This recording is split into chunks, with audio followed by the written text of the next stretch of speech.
Thank you. Good morning, church. How are you? Good. Well, I am Allison, and I have the absolute joy of being the children's ministry pastor here at Church in the Valley. It's just, I get to spend my Sabbaths with kids, and I'm telling you, it is a blast up there. We get to play games and do lots of fun things, but today I get to be here with you. But let me tell you what we got to do last week. So last week we played the game Telephone. I'd like a show of hands of how many of you have played that game before. You know what I'm talking about, right? So you take a word and you pass it down a line of people. So we had about 2 rows, right, of 15 to 20 kids, and we were having a blast doing this. And so what we were trying to figure out was, let's pass these phrases down and see how it gets to the end. So the kids' zone leaders would start, and we'd pass the same phrase down both lines just to see. And it would be something like, "It's a beautiful day." And then it would turn into jellyfish muggle clay.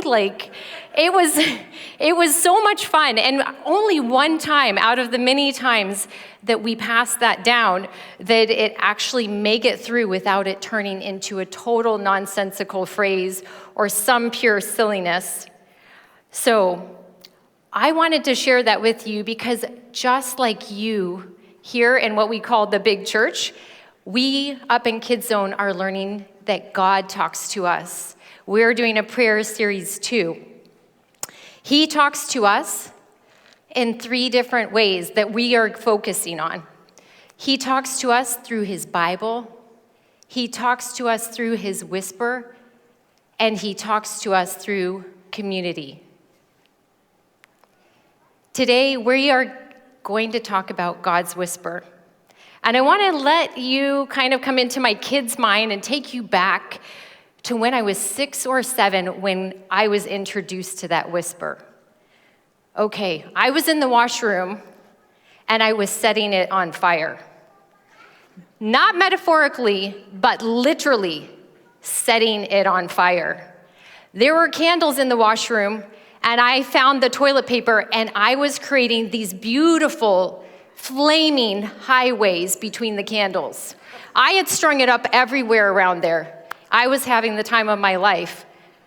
Oh, this was fantastic. But suddenly, I froze. I realized everything had fallen on the ground, and now I had a huge fire at my feet. I couldn't do anything. I just paused. And as the fire was about ready to take over, my mom came in and smothered the fire. And wide-eyed, I looked at her and I was like, "Mom, how did you know?" And she looked at me and she said, "A whisper, God's whisper told me to come check on you." That whisper, God's whisper, is what we're talking about today. We've been in our prayer series like we do every January, and I know last week, Pastor Grant shared with us such a powerful acronym. It is PRAY, and it's up there behind me. It talks about the purpose of pausing, reading, reflecting, and yielding. This framework is not just about speaking to God, but about creating a rhythm in our lives to hear his voice. But I gotta be honest with you, I struggle with this. I'm sure you feel the same way. We actually are used to hearing about God showing up in such dramatic ways, through thunder and lightning, and maybe even a booming voice from heaven. But we're gonna look at Elijah. And just as Elijah discovered in 1 Kings 19, God often chooses to reveal himself in a gentle whisper. Let's revisit that story for a moment. You see, Elijah was a prophet who'd taken on royalty. These royalty were vile towards God and were misleading the people of Israel. They did actually horrible, horrible things and flaunted their power, and Elijah had been the whistleblower prophet. He'd shown the power of God in a very amazing way to the king and to the prophets that worshiped a false god, and to the people. You see, Elijah was excited at this moment because they had been redirected towards God. And he expected their hearts to be softened. But as the story goes, that's actually not what happened. The queen actually makes a death threat towards Elijah. And this is where we find Elijah, fresh off some of the biggest milestones of his ministry. He's scared now, and he's running for his life. He runs to Mount Horeb. This is the mountain where Moses encountered God. And there, God has promised Elijah he's going to pass by. Let's read 1 Kings 19, 11 to 12. If you want to pull out your orange study Bibles, you'll find it on page 338. And listen, if you don't have a Bible, we've got one for you. You just have to go to the welcome desk, and we'll have one right there for you. 1 Kings 19, 11 to 12. Go out and stand on the mountain in the presence of the Lord, for the Lord is about to pass by.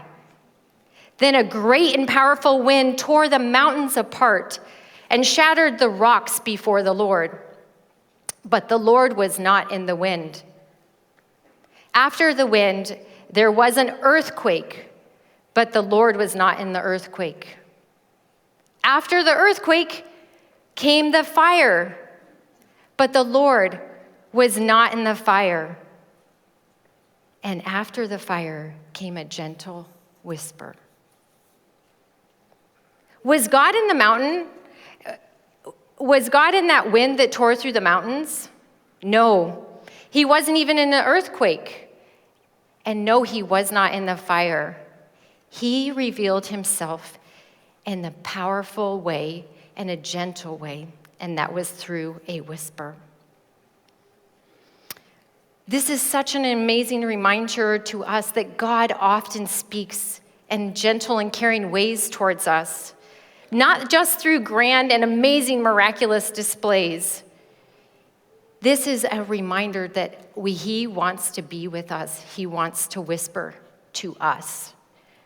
So today's big idea is God wants to talk to me. So I put it in first person, not because this is just for me, but because I want this to be a powerful reminder that God wants to talk to each one of us. Well, I'm a children's pastor, and so I always do better if I have a little bit of help here. So this is the fun part where I need you, is I want us to say it out loud together, because this is, again, not just for me. This is a reminder to us, each one of us, that God wants to talk to me. Okay, you ready with me? God wants to talk to me. Let's do it one more time. God wants to talk to me. It can be challenging, though, to grasp that God actually wants to speak to us. And how do we understand his whisper? But first, let's tackle the fact, why does God whisper? I think the whisper comes in because this is something you have to lean in. It draws you in, and it builds an intimacy to relationship. You have to be close to someone to hear their whisper. True relationships are truly nurtured in that quiet, ordinary moments and times of vulnerability, moments that happen when we make intentional space for connection. This is the kind of closeness that God longs, I want to tell you, for each one of us. But I'm going to be honest, it is hard to hear the whisper, so I don't want to ignore that, because the world is noisy. We've got social media that easily is where we can hear. We hear other people speaking into our lives, and I have to admit, I struggle even with my own thoughts, right? They're speaking in, and so there's all this chaos going on. So how do we learn to recognize God's voice in the middle of that chaos? All right, we're going to stay in our Bibles, and if you guys can turn to page 256. Let's see. There we go. And we're going to read it together. And this is going to help us start thinking about God's whisper. So as you're turning there, I'm going to give you a little bit of a context here. So Elijah, his ministry was about 100 years before what we had just seen in 1 Kings. So we're going from Elijah, and we're going back 100 years to where priest Eli is. Priest Eli served as a priest in God's temple. Now, he's a seasoned priest. He's dedicated to helping the people of Israel. And then he also has Samuel, a young boy who has been helping him with the temple chores. One night, God's temple is quiet. Priest Eli is in his bed resting, and Samuel is in his bed resting. And the beautiful thing is, they're laying there, and the temple candles are flickering. It is amazing, relaxing, and serene moment that I can picture right there. But suddenly, there is a voice that Samuel doesn't yet recognize. Startled, he's going to jump up, and you'll find him running to Priest Eli, and trying to figure out what's going on. It isn't until Priest Eli's wisdom and his guidance that helps Samuel know that this is the voice of God. All right, let's read 1 Samuel 3 together. The Lord calls Samuel. The boy Samuel ministered before the Lord under Eli. In those days, the word of the Lord was rare. There were not many visions. One night, Eli, whose eyes were becoming so weak he could barely see, he was lying down in his usual place. The lamp of God had not gone out yet, and Samuel was lying down in the house of the Lord, where the ark of God was. Then the Lord called Samuel. Samuel answered, "Here I am." And he ran to Eli and said, "Here I am, you called me." But Eli said, "I didn't call you. Go lie back down." So he went and lay down. Again, the Lord called, "Samuel." And Samuel got up and went to Eli and said, "Here I am, you called me." "My son," Eli said, "I did not call you. Please go lie back down." Now Samuel did not yet know the Lord. The word of the Lord had not been revealed to him. A third time the Lord called, "Samuel." And Samuel got up and he went to Eli and said, "Here I am, you called me." Then Eli realized that the Lord was calling the boy. So Eli told Samuel, "Go and lie down, and if he calls you, say, 'Speak, Lord, for your servant is listening.'" So Samuel went and lay down in his place. The Lord came and stood there, calling as at the other times, "Samuel, Samuel." Then Samuel said, "Speak, for your servant is listening." We're going to jump to verse 19. The Lord was with Samuel as he grew up, and he let none of Samuel's words fall to the ground. And all of Israel, from Dan to Beersheba, recognized that Samuel was attested as a prophet of the Lord. The Lord continued to appear at Shiloh, and there he revealed himself to Samuel through his word. All right, we'll be coming back to this text a couple more times if you just want to keep your finger in there. One of the big questions I had when I read this was I wondered, why was the word of the Lord rare? It wasn't that God had stopped speaking. Was it possible that the people of Israel had stopped paying attention? Perhaps they have just stopped doing their daily worship, and then they were only focusing on those kind of bigger kind of times together. Were they looking for shortcuts? I can tell you, I can easily fall into that same pattern. We have a tendency to look for those spiritual highs. Sometimes those come like sex or drugs or money, career success, concerts, or even church services. Without the accountability of a spiritual relationship with God, these fall short. They're meaningless. One of my favorite authors, Brennan Manning, puts it this way. While the imposter draws his identity from past achievements and adulation of others, the true self claims identity in its belovedness. We encounter God in the ordinariness of life, not in the search of spiritual highs and extraordinary mystical experiences, but in the simple presence in life. It's so tempting to base our identity on accomplishments or spiritual highs, the things that we see celebrated on social media or on our own personal highlight reels. But these are just illusions. True connection isn't found by chasing extraordinary moments, but embracing his presence in the very ordinary rhythm of our lives. But how do we solve that question? Why was the word of the Lord rare? The answer to that question actually comes in the middle of the chapter, when Samuel finally responds. He says, "Speak, Lord, for your servant is listening."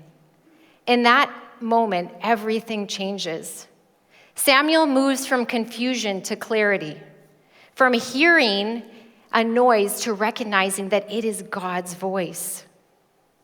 The key here is that Samuel had the right posture and was ready to respond. But here's the fun part is God is calling us too. God is speaking to us. We need to only say, "Speak, Lord." Insert your name there. Your servant is listening. Speak, Lord. Allison, your servant, is listening. I want you guys to invite God to speak into your heart. There's just nothing extraordinary that we need to say. Sometimes we make it so complicated, but all we have to do is ask and yield. The big idea, again, I'm going to remind you, is that he wants to talk to us. God wants to talk to us. God wants to talk to me. Hearing God's whisper begins with relationship, not through expertise or experiences. Think about someone you're close to right now, okay? You got that person in your mind? Okay. I bet you can hear their voice in the midst of the crowd. You probably can even pick out them as a shadow by the way they walk. You know what their favorite dessert is. Probably if you just glanced over at them right now, if they're in this room, you would know what mood they're in. That's amazing. And that's what God wants with us. God desires that level of intimacy, an intimacy that develops through consistent time spent together and not just fleeting experiences. While experiences totally deepen our connection, they are not enough on their own. Without the context of true relationship, we can feel lost. But God calls us into relationship. He calls us by name just as he called Samuel. But are we listening? All right, it's important, though, to remember, I don't know about you, but I felt frustrated because sometimes I don't hear God's voice right away. And it's a hard time. It takes time for his voice to be revealed. And so now I want you to go, and we're going to go back to 1 Samuel 3, verse 7, and we're going to read this together. We are seeing here that even Samuel at first doesn't recognize God's voice. So 1 Samuel 3, verse 7 says, "Now Samuel did not know the Lord. The word of the Lord had not been revealed to him." Samuel was just beginning his relationship with God. And like all relationships, it takes time to grow and to get to know. Now we're going to fast forward to the story of the Emmaus Road that can be found in Luke 24. Pastor Grant did a fantastic job, so I'm not going to really dig into that story as big as he did, but on last Sabbath, Saturday, January 11th, if you missed out on that, I would recommend going back and listening to that. But a little excerpt from that. We're going to look at Luke 24. Here we're meeting two of the disciples that are journeying from Jerusalem to Emmaus on Resurrection Sunday. We think that might have been about 11-kilometer journey. They are very discouraged because they have just witnessed Jesus being crucified. And they are here talking together, and they're trying to make sense of it all. As they walked, Jesus comes alongside of them, but they don't recognize him. I'm going to put it right here on the slide if you want to read. It's Luke 24:15-16. It says, as they talked, this is referring to the disciples, they discussed these things with each other.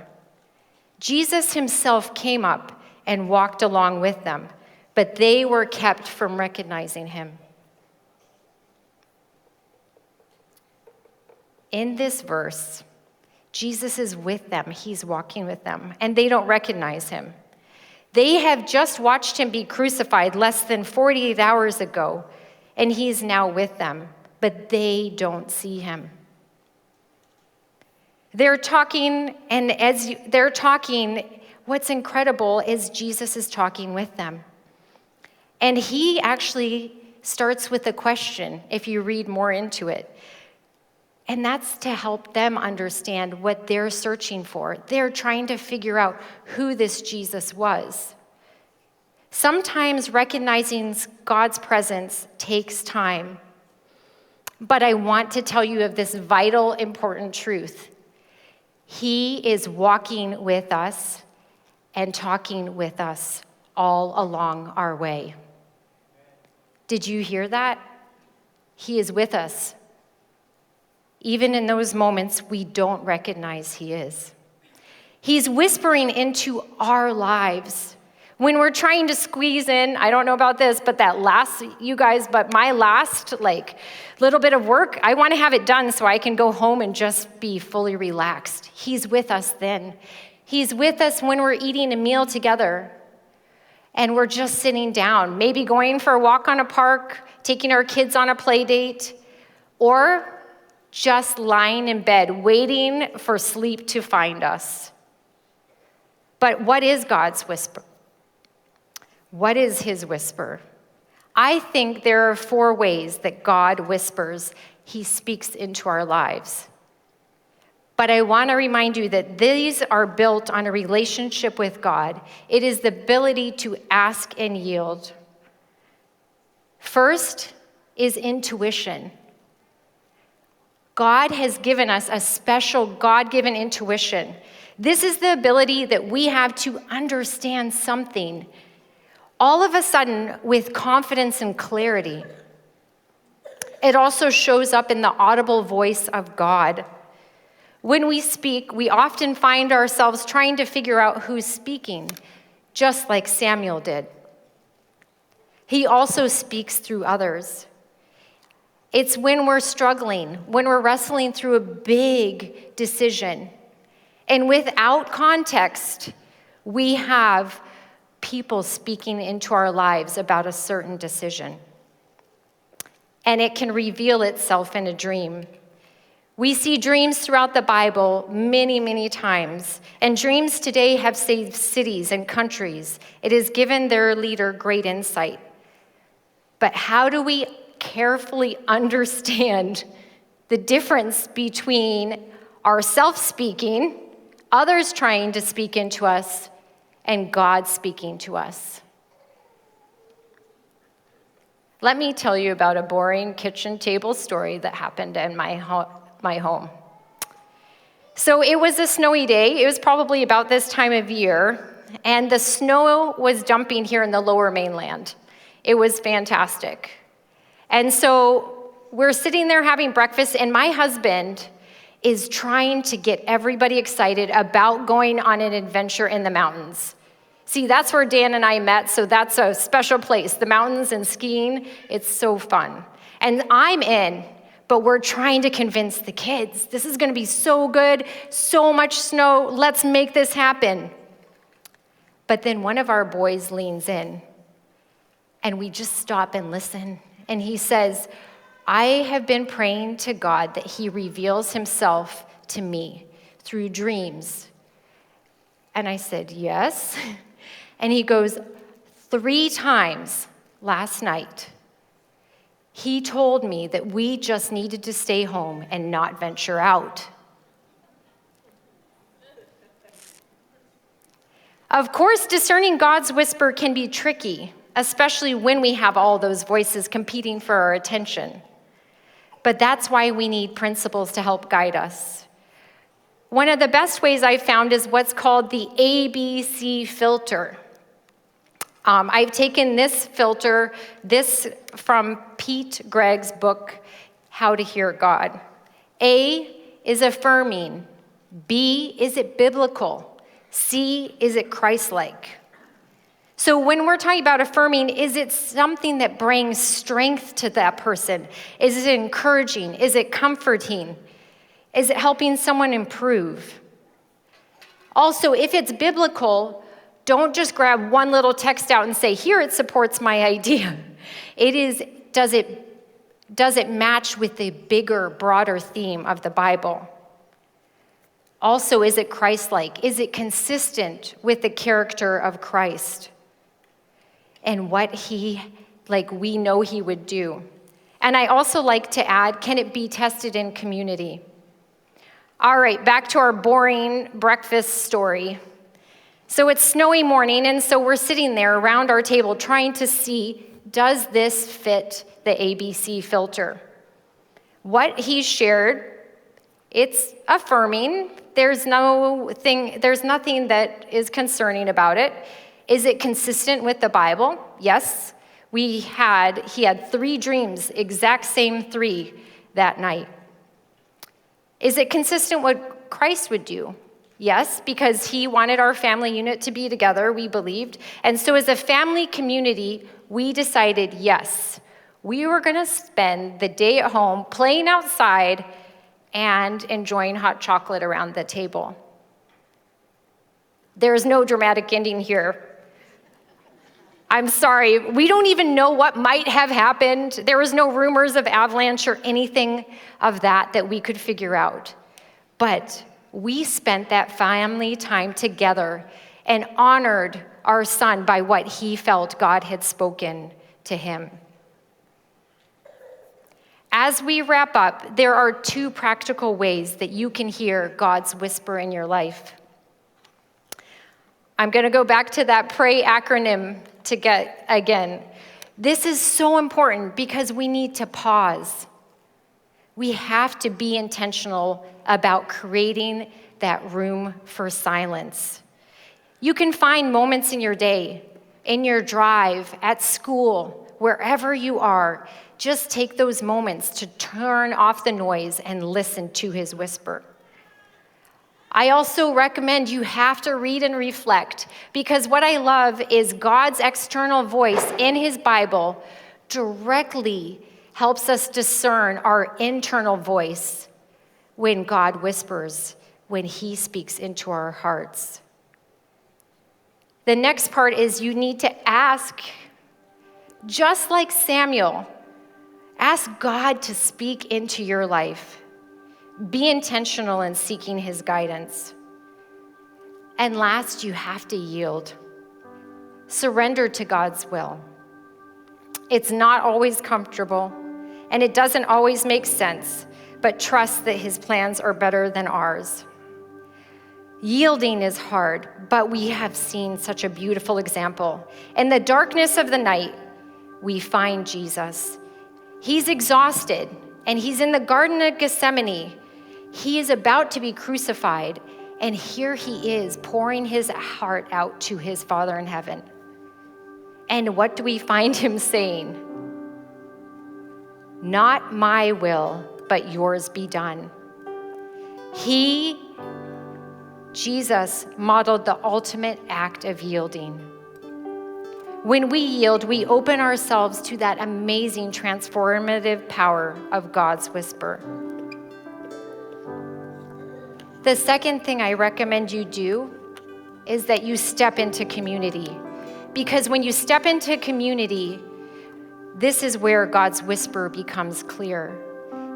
You see, Samuel didn't recognize God's voice on his own. It was Eli's guidance that helped him understand. Similarly, the disciples who were walking from Jerusalem to Emmaus didn't realize that Jesus was walking right with them. It wasn't until they actually sat down and ate a meal that they had realized he had walked that entire 11 kilometers with them. And then guess what they did? They jumped up after that, after their supper, and they raced back to go tell more disciples who were in Jerusalem. The lesson is clear here. Community is the vital link to hearing God's whisper. In our culture, we celebrate individuality, but true growth does not happen in isolation. Transformation comes through relationships, accountability, and stepping into meaningful connections and relationships. So right after this worship service, I've got a challenge for you. We all have the opportunity to take a step into a life group. We're going to have a life group expo after this. This is your chance where you can find a place where you belong and grow and can be challenged in your faith. We deeply value the life groups here, and we're trying to get them started because we know this is where accountability, growth, and how we can change in such amazing ways. But God is whispering. He is calling you. Are you ready to listen? I want you to pause and reflect and just think about these steps. These steps move us toward a deeper relationship with God. And when you do, you will begin to hear his whisper. And when it does, it will transform your ordinary life into ways you never imagined. Because he's with us in the ordinary, boring moments of life, always. And so I want to remind you just one last time, is that God wants to speak to me. God wants to speak to you. He is whispering. Will you listen?